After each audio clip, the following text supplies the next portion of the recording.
আসসালামু আলাইকুম এভরিওয়ান। অযোগ্য ভালোবাসা গল্পের 5 নাম্বার পর্ব। তো চলো বেশি কথা না বলে গল্প শুরু করা যাক। সকালে যখন ঘুম ভাঙবে তখন বুকটা কেমন কেমন জানি ভারী লাগছে।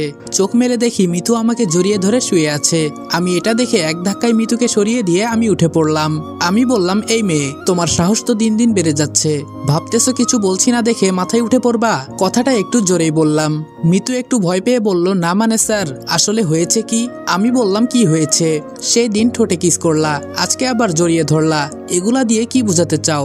হঠাৎ কোথায় থেকে আন্টি এসে বলল, কি হয়েছে রনি? এত চেঁচামেচির আওয়াজ শোনা যায় কেন? মিতু বলল, আসলে আম্মু, আমি স্যারকে ঘুম থেকে ডাক দিতেই স্যার বিছানা থেকে পড়ে গেছে। এই বলে হাসতে লাগলো। এখন মনটা চায় কি করতাম বলেন? আন্টি বলল, ওহ এই ব্যাপার। রনি বাবা, কিছু মনে করিও না। এই তুই এখন এখান থেকে যা বলছি, শুধু দুষ্টামি আর দুষ্টামি। আমি বললাম, আন্টি আমি যাই, আম্মু মনে হয় চিন্তা করছে। আন্টি বললেন, নাস্তা করে যাও বাবা। আমি বললাম, না আন্টি, আরেকদিন। এই বলে আমাদের বাসায় চলে আসলাম। কলিং বেল বাজতেই আম্মু এসে দরজা খুলে দিল। আম্মু বলল, কিরে রনি, তুই কালকে সারা রাত কোথায় ছিলি বাবা? আমি বললাম, কোথায় ছিলাম বলতেছো? রাতে যে এত কলিং বেল বাজালাম তাও দরজা খুললা না, তাই মিতুদের বাসায় গিয়ে ঘুমিয়েছিলাম। আম্মু বলল, আসলে বাবা, তোর জন্য অপেক্ষা করতে করতে পরে গিয়ে ঘুমিয়ে গেছি, তাই কিছু বলতে পারি না। আমি বললাম, রান্না করছো? রাতে কিছু খাই নাই, খুব খিদে পেয়েছে। আম্মু বলল, আচ্ছা তুই আগে ফ্রেশ হয়ে আয়। আমি বললাম, হুম। রুমে গিয়ে ফ্রেশ হয়ে বাহিরে এসে দেখি আম্মু টেবিলে নাস্তা রেডি করে ফেলেছে। আমি টেবিলে বসতেই ঈশাও আসলো। আমি বললাম, কি খবর ঈশা? ঈশা বলল, কয়টার খবর বলবো ভাইয়া? আমি বললাম, এই মায়ের খাবি কিন্তু। ঈশা বলল, তোর সাহস আছে আমাকে মারার? আমি বললাম, সকাল সকাল তোর সাথে ঝগড়া করার ইচ্ছে আমার নেই। ঈশা বলল, আমারও বুঝি ইচ্ছে আছে তোর সাথে মারামারি করার। আমি বললাম, বোন চুপ কর, তুই আর কোনো কথা বলিস না। নাস্তা শেষ করে রুমে গেলাম। আমি বললাম, ঈশা, এই ঈশা। ঈশা আমার রুমে এসে বলল, কি হয়েছে ভাইয়া? আমি বললাম, মিতুর ব্যবহার আমার কাছে ভালো লাগছে না বোন, তুই একটু বুঝিয়ে বলিস তো। ঈশা না জানার ভান করে বলল, কেন ভাইয়া, মিতু তোর সাথে কি করেছে? এই রে, এখন কি বলবো? শোন, কি করেছে তোর জানতে হবে না, তুই শুধু বলবি ভাইয়া এসব একদম পছন্দ করে না। ঈশা বলল, কি পছন্দ করে না বলবি তো? আমি বললাম, আমার মাথাটা ঘুরছে বোন, তুই এখন যা এখান থেকে, এত টেনশন আর ভালো লাগে না। ঈশা বলল, ভাইয়া আমি তোর মাথা টিপে দেই? আমি বললাম, হুম দে। সকাল সকাল মারিয়া তাড়াতাড়ি রেডি হয়ে তিশাদের বাসায় চলে গেল। গিয়ে দেখে কম্পিউটারের সামনে বসে কি যেন দেখছে তিশা। তিশা বলল, তুমি তাহলে আসছো? মারিয়া বলল, জি ম্যাম। তিশা বলল, রনির কি খবর? মারিয়া বলল, ম্যাম রাতে ওকে বাসায় পাঠিয়ে দিয়েছি, এখন কি বলবো ম্যাম, আজ থেকে কাজে লেগে পড়তে। তিশা কাজ রেখে মারিয়ার দিকে তাকিয়ে বলে, সাধারণ একটা ছেলেকে এত তাড়াতাড়ি বিশ্বাস করা যাবে না, আগে একটু বাজিয়ে দেখতে হবে, ও কি কাজ করার জন্য পারফেক্ট। মারিয়া বলল, কি করতে হবে তাহলে ম্যাম? তিশা বলল, আমাদের লোক দিয়ে ওকে কিডন্যাপ করাও। মারিয়া বলল, কিন্তু কেন ম্যাম? তিশা বলল, যা বলেছি তাই করো, আর ও তো তোমাকে চিনে তাই না? মারিয়া বলল, হুম ম্যাম। তিশা বলল, তাহলে তুমি ওর সামনে যাবা না, আমাদের লোক দিয়ে সবকিছু করাইবা। মারিয়া বলল, কিভাবে কি করব বললে ভালো হবে ম্যাম। তিশা বলল, ওকে কিডন্যাপ করে বলবা তুই তিশার জন্য কাজ করিস, এরপর আমার সম্পর্কে সবকিছু জানতে চাইবা, দেখবা বলে নাকি। আর যতক্ষণ পর্যন্ত আমার সম্পর্কে কিছু না বলবে মারতে মারতে অজ্ঞান করে ফেলবা, জ্ঞান ফিরেও যদি আমার সম্পর্কে কিছু না বলে আবার মারতে শুরু করবা। আর এই বিষয়টা যেন রনি জানতে না পারে, বলবা এসব বিপক্ষের শত্রুরা করেছে, আর শেষে ওকে হসপিটালে ভর্তি করে দিবা। মারিয়া বলল, এমন করা কি ঠিক হবে ম্যাম? কালকেই মাত্র ও ট্রেনিং শেষ করে আসছে। তিশা বলল, আমি যা বলেছি তাই করো, এত কথা বলো কেন? মারিয়া বলল, জি ম্যাম, হয়ে যাবে। ঈশা আমার মাথা টিপে দিচ্ছে। আমি বললাম, ঈশা? ঈশা বলল, হুম ভাইয়া বল। আমি বললাম, তোর এখন একটা ফোন দরকার, কিন্তু দেখ আমি কিনে দিতে পারছি না, আমার কাছে এই মাসে এত টাকা নাই, কিন্তু সামনে মাসে প্রথমেই বেতন পেয়ে সবার আগে তোকে একটা ফোন কিনে দিব। ঈশা বলল, আরে ভাইয়া লাগবে না। আমি বললাম, আমি বুঝি রে বোন, তোর কি লাগবে আর লাগবে না। ঈশা বলল, ভাইয়া তোর ফোনটা বাজতেছে। আমি বললাম, দে তো দেখি কে ফোন করেছে। ফোনটা রিসিভ করতেই মারিয়া বলল, কি খবর রনি? আমি বললাম, ধুর বেডি, তুই কল দিতে আর সময় পেলি না, আরামের ঘুম হারাম করে দিলি।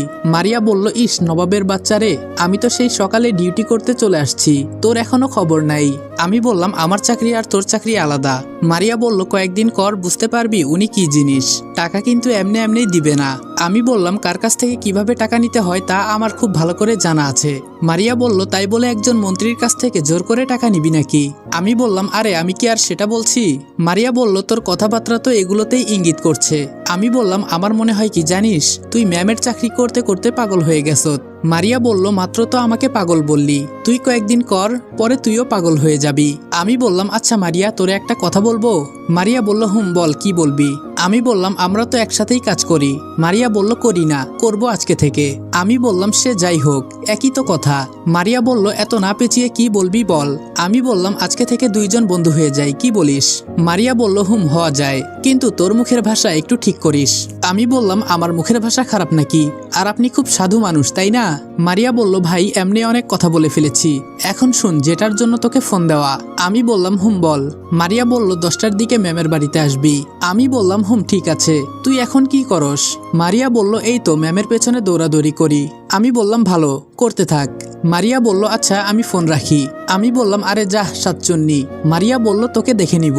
আমি বললাম আরে যা যা, আমিও দেখতে চাই। মারিয়া বলল ধুর, এ বলে ফোন রেখে দিল। ঈশা বলল ভাইয়া এই মেয়ে কে? আমি বললাম কাউকে বলবি না, সাবধান। ঈশা বলল আরে ভাইয়া বলবো না, তুই বল। আমি বললাম এই মেয়েটা হলো ওই দিন মিতুদের স্কুলে যে মন্ত্রী এসেছিল না, ওনার সেক্রেটারি। ঈশা বলল কি বললি ভাইয়া? আমি বললাম এত অবাক হয়ে লাভ নেই, আমিও ওই মন্ত্রীর আন্ডারেই কাজ করব আজকে থেকে। ঈশা বলল আমার বিশ্বাস হচ্ছে না ভাইয়া। আমি বললাম সব উপরওয়ালার ইচ্ছে। ঈশা বলল কিভাবে কি হলো ভাইয়া? হঠাৎ করে মিতু এসে বলল কি করিস ঈশা? আমি মনে মনে বললাম এই যে দেখো এসে গেছে। ঈশা বলল কিছু করি না, শুধু ভাইয়ার মাথা টিপে দিতেছি। মিতু বলল তুই নিচে যা, আমি স্যারের মাথা টিপে দিতেছি। আমি বললাম এই মিতু তোমার স্কুল নেই? মিতু বলল আছে তো স্যার, তবে আজকে যাব না। আমি বললাম আর কয়েক মাস পর যে তোমাদের পরীক্ষা, তার কোনো চিন্তা আছে? মিতু বলল স্যার পড়ি তো, আর আজকে এমনিই ভালো লাগছে না, এজন্য স্কুলে যাব না। আমি বললাম তাহলে বাসায় গিয়ে পড়ো, যাও। মিতু বলল স্যার একটা কথা বলতে এসেছি। আমি বললাম বলো কি বলবা? মিতু বলল ঈশা তুই একটু বাহিরে যাবি? আমি বুঝে গেছি মিতু কি বলবে। আমি বললাম কারো বাহিরে যাওয়া লাগবে না। মিতু তোমাকে আমি একটা কথা বলি শুনো। ঈশা আমাকে ইশারা করে বলে মিতু তুই একটু দাঁড়া, আমি ভাইয়ার সাথে কথা বলি। মিলিয়ে আমাকে শোয়া থেকে তুলে অন্য সাইডে নিয়ে গিয়ে বলে ভাইয়া দেখ মিতু আমার বেস্ট ফ্রেন্ড, ওর কিছু হয়ে যাক তা আমি চাই না, আর ও তোরে পাওয়ার জন্য এগুলো করছে। আমি বললাম পাওয়ার জন্য মানে? ঈশা বলল আরে ও তোকে ভালোবাসে অনেক আগে থেকেই। আমি বললাম ওহ তার মানে তুইও ওর সাথে জড়িত আছিস? ঈশা বলল আরে না ভাইয়া, আমি ওকে না করেছি, তারপরও বলে ও তোকে ভালোবাসে। আমি বললাম দাঁড়া, আজকে ওর ভালোবাসা বের করব, পিচি একটা মেয়ে কি সব বলে। ঈশা বলল ভাইয়া দেখ 3 মাস পর মিতুর পরীক্ষা, আর এখন যদি তাকে কিছু বলিস তাহলে দেখা যাবে উল্টাপাল্টা কিছু করে বসবে, তাই এখন কিছু বলবি না, আর আমি যদি পারি বুঝাবো নে। আমি বললাম কেন যে এই বাসায় আসতে গেলাম রে বোন? মিতু বলল এই ঈশা হয়েছে তোদের কথা? ঈশা বলল এখন চল দেখি কি বলে। আমি বললাম বোন এখন কিন্তু আমি সত্যি সত্যি কেঁদে দিব, এসব প্যারা আর ভালো লাগে না। ঈশা বলল আমার লক্ষ্মী ভাই চল, আমি আছি না? আমি বললাম আছো তো, আমাকে মারার প্ল্যান করো সবাই মিলে। ঈশা আমার কথায় হেসে ফেললো। ঈশা আর কিছুই বলল না। মিতু বলল স্যার আপনার চোখটা একটু বন্ধ করেন, আপনার জন্য একটা সারপ্রাইজ আছে। ঈশা আমাকে ইশারা করে বলল করে নে, আমি আছি, কিছুই করবে না। আমিও ঈশার কথা মতো চোখটা বন্ধ করতে একটু পর আন্দাজ করতে পারলাম আমার হাতে মিতু কি জানি পরিয়ে দিল। চোখ খুলে দেখি এটা একটা ঘড়ি, তবে খুব সুন্দর সেটা। মিতু বলল স্যার পছন্দ হয়েছে? আমি বললাম এসবের কি দরকার ছিল? মিতু বলল আমার বরের হাতটা খালি খালি লাগে তাই দিলাম। আমি বললাম তোমার বরের হাত মানে কি সব বলছো? ঈশা বলল আরে ভাইয়া বর মানে বড়াই করে তোর হাতে মিতু ঘড়ি দিয়েছে, মিতু জানে তুই এই ঘড়ি খুলবি না, এটাকে বলে বড়াই। আমি বললাম কিন্তু আমি তো শুনলাম বর বলছে। মিতু বলল স্যার আপনি শুনেন একটু বেশি। আমি বললাম হয়তো। ধুর তোরা দুইজন আমাকে পাগল বানিয়ে ফেলবি, বুঝেছি আমাকে এখান থেকে যেতে হবে। মিতু বলল স্যার একটা কথা বলার ছিল। আমি বললাম আবার কি বলতে চাও? মিতু বলল বিকালে আমাকে একটু ঘুরতে নিয়ে যাবেন? আমি বললাম যদি সময় পাই তাহলে সবাইকে নিয়ে যাব। মিতু বলল স্যার সবাই না তো, আমি আর আপনি শুধু।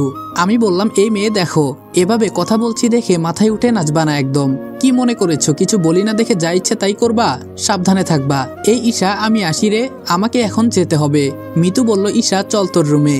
ঈশা বলল চল। আমি ওয়াশরুমে গিয়ে ফ্রেশ হতে লাগলাম। ঈশা বলল এই তুই কিন্তু ভাইয়ার সাথে আজকাল একটু বেশি বাড়াবাড়ি করছিস। মিতু বলল আমি তো তোর ভাইকে ভালোবাসি, জাস্ট এইটা বুঝাতে চাইলাম, কিন্তু তোর ভাই মোটেও বুঝে না। ঈশা বলল তাই বলে তুই সামনাসামনি এসব কথা বলবি? মিতু বলল তুই ঠিকই বুঝলি, তোর ভাই কেন বুঝে না বল? ঈশা বলল ভাইয়ার মাথা এমনিতেই খারাপ, আজকে তোকে যে কিছু বলে নাই এটা তোর ভাগ্য মনে কর। মিতু বলল কেন, আজকে তোর ভাইয়ের কি জন্য মাথা খারাপ? ঈশা বলল যা আবার ভাইয়ার কাছে, মাথায় 2টা বাড়ি দিবেনি। মিতু বলল তোর ভাইয়া কেন বুঝে না বল, আমি ওকে কত ভালোবাসি। ঈশা বলল এই এই কি করছিস, কান্দিস কেন? মিতু বলল, আর কিভাবে বুঝাবো বল, আমি তো অনেক ভালোবেসে ফেলেছি ওকে, ওকে ছাড়া আমি বাঁচতে পারবো না। ঈশা বলল, কান্দিস না, আমি আছি তো, তুই আগে পরীক্ষা ভালো করে দে, পরে আমি এই বিষয়ে দেখব। মিতু বলল, সত্যি বলছিস তো? ঈশা বলল, আমি তাহলে কি তোর সাথে মিথ্যা বলি? ঈশা মিতুর চোখের পানি মুছে দেয়। মিতু বলল, সত্যি তুই খুব ভালো রে। ঈশা বলল, আচ্ছা এখন স্কুলে যা রেডি হয়ে। মিতু বলল, কিন্তু ভালো লাগছে না তো। ঈশা বলল, তুই যদি A+ আনতে পারিস পরীক্ষায় তাহলে ভাইয়া কিন্তু তোরে বিয়ে করতে না করবে না। মিতু বলল, আমি অবশ্যই A+ নিয়ে আসবো, তুই দেখিস। ঈশা বলল, এজন্যই বলছি গিয়ে ভালো করে পড়। মিতু বলল, পড়বো। আমি রেডি হয়ে রুম থেকে বাহিরে হলাম। আম্মু বলল, বাবা আজকে থেকে কি জয়েন করবি? আমি বললাম, আম্মু, দোয়া করিও আমার জন্য। আম্মু আমার কপালে একটা চুমু দিয়ে বলল, দেখে শুনে যাস বাবা। আমি বললাম, আচ্ছা তাহলে যাই আম্মু। বাইরে এসে রিক্সার জন্য দাঁড়িয়ে আছি, কিন্তু কোনো রিক্সা তো পাচ্ছি না। আজকে 9টার দিকে যাইতেছি, প্রথম দিন তো, তাই একটু আগে যাওয়া উচিত। 20 মিনিটের মতো দাঁড়িয়ে আছি, কোনো রিক্সা আসার খবর নাই এখনো। হঠাৎ আমাদের বাসা থেকে নিচে 2টা মেয়ে নেমে এলো, তবে এখানে একজন বোরকা পরে এলো। বোরকা পরা মেয়েটাকে অনেক সুন্দর লাগছে। মনে মনে বললাম, ক্রাশ খাওয়া যাবে না, আমার কিন্তু ক্রাশ অলরেডি একজন আছে। বোরকাওয়ালির সাথে মেয়েটার উপর নজর পড়তেই, আরে এটা তো দেখি ফারজানা, আর বোরকাওয়ালি তাহলে মিতু। ধুর, আজকাল কি এমন ডিজাইন বোরকা বের হলো, বোরকা পরলে কাউকেই চিনা যায় না। ফারজানা বলল, ভাইয়া আজকে তো তোমাকে খুব হ্যান্ডসাম লাগছে। মনে মনে বললাম, আসলে মন্ত্রীর সাথে কাজ করব বলে কথা, তাই একটু না সাজলে হয় নাকি। আমি বললাম, ধন্যবাদ ফারজানা। মিতু বলল, আজকে আপনাকে খুব সুন্দর লাগছে। আমি বললাম, তোমাকেও ধন্যবাদ। তো স্কুলে যাবা না বলছিলে আজকে? ফারজানা বলল, স্যার, একবার বলে যাবে না আর একবার বলে যাবে। আমি বললাম, এই তো রিক্সা এসে গেছে, তোমরা 2 বোন চলে যাও, আমি আরেকটা দেখে উঠবো। মিতু বলল, না স্যার, আপনি অনেকক্ষণ ধরে দাঁড়িয়ে আছেন, আপনি আগে যান, আমরা পরে আসছি, আমাদের স্কুল আরো অনেক পরে। আমি বললাম, আজকে আমার একটু বেশি দরকার, যাই তাহলে, তোমরা একটা রিক্সা দেখে চলে আসো। এই বলে রিক্সায় উঠে গেলাম। ওরা 2 বোন দাঁড়িয়ে আছে। বিষয়টা আমার কাছে খুব খারাপ লাগলো, কি করব, আমারও বেশি দরকার। আমি বললাম, মামা শর্টকাট কোনো রাস্তা আছে? এই ঠিকানায় যাব, দেরি হলে হবে না। রিক্সাওয়ালা বলল, মামা আছে, আপনি বসে থাকেন, আমি নিতেছি। আমি বললাম, একটু তাড়াতাড়ি করবেন। রিক্সায় আমি বসে বসে চিন্তা করছি মিতুর বিষয়টা। হঠাৎ কোথায় থেকে একটা মাইক্রো এসে রিক্সার সামনে দাঁড় করিয়ে দিল। কিন্তু এই গলির ভেতরে মাইক্রো এলো কি করে? একটা রিক্সাও চলতে অসুবিধা হয়, আর এখানে মাইক্রো? রিক্সাওয়ালা বলল, এই মামা, মাইক্রোটা একটু পেছনে অন্য গলি দিয়ে বের করলে খুব ভালো হয়। কিন্তু মাইক্রো থেকে 4 জন লোক বের হলো। এদের দেখে অনেক শক্তিশালী মনে হলো, সবাই বডি বিল্ডার, কিন্তু একজনের হাতে একটা রাইফেল আছে। তারা আমাদের রিক্সার সামনে এসে আমার দিকে একজন রাইফেল তাক করে ধরলো। আমি বললাম, কি করেছি আমি ভাই, আমার দিকে রাইফেল কেন তাক করেছেন? আমাকে মারবেন না প্লিজ। ওরা বলল, না মরতে চাইলে আমাদের সাথে মাইক্রোতে ওঠ। আমি ভয় পেয়ে বললাম, কোথায় নিয়ে যাবেন আমাকে ভাই? ওরা বলল, ওই তোকে উঠতে বলেছি, ওঠ, কোনো কথা বলবি না। আমি বললাম, ভাই আমার আজকে অফিসে প্রথম জয়েন, না গেলে চাকরিটা হারাতে হবে, ছেড়ে দেন না ভাই। ওরা আরো রেগে বলল, আর যদি একটা কথা বলিস তাহলে সত্যি সত্যি গুলি করে দিব। আমি ভয়ে ভয়ে রিক্সা থেকে নামতেই রিক্সাওয়ালা রিক্সা নিয়ে চলে গেল। ওদের সাথে মাইক্রোতে উঠলাম। ওরা যে মাইক্রো কোন দিকে নিতে লাগলো আমি দেখতে পারলাম না। 2 জন আমার 2 সাইডে বসে আছে, তাকাতেও ভয় হচ্ছে, আমার খুবই ভয় হচ্ছে। আমি মারা গেলে আমার মা আর বোনকে কে দেখে রাখবে? প্রায় অনেকক্ষণ বসে থাকার পর ওরা আমাকে গাড়ি থেকে নামালো। মাইক্রো থেকে নেমেই দেখি শুধু এখানে একটাই বাড়ি, আশেপাশে আর কিছুই নেই। ছোট ছোট বাগান আছে কয়েকটা। আমাকে ধরে ভেতরে নিয়ে গেল, একটা কাঠের চেয়ারে আমাকে বেঁধে ফেললো। আমি বললাম, ভাই আমাকে এভাবে বাঁধছেন কেন? ওরা বলল, চুপ কর, কোনো কথা বলবি না। আমি বললাম, আমার অপরাধটা কোথায় একটু বলবেন? কোনো কথা বলল না ওরা। একজনের হাতে ওই পুলিশরা যে লাঠি ব্যবহার করে ওইটা নিয়ে আসছে, আরেকজনের হাতে লোহার একটা রড আছে, আর একজন খালি হাতে, আর চতুর্থ জনের কাছে রাইফেল। এগুলো দেখে আমি খুব ভয় খেয়ে গেলাম, আমার কলিজাটা শুধু কাঁপছে। ওরা বলল, কি ভয় হচ্ছে এগুলো দেখে? আমি কান্না করে বললাম, প্লিজ আমাকে ছেড়ে দেন, আমি কি করেছি? ওরা বলল, ছেড়ে দিব তো ঠিকই, তবে আমার কথার সঠিক উত্তর দিতে হবে। আসসালামু আলাইকুম এভরিওয়ান। অযোগ্য ভালোবাসা গল্পের 5 নম্বর পর্ব এখানেই শেষ করলাম। ভিডিওটা ভালো লাগলে লাইক এবং কমেন্ট করে দিও, আর চ্যানেলে নতুন হলে সাবস্ক্রাইব করতে ভুলবে না। আর হ্যাঁ, বেশ কিছুদিন হলো আমি একটু অসুস্থ, যার কারণে ভিডিওগুলো বেশি একটা লং করতে পারছি না।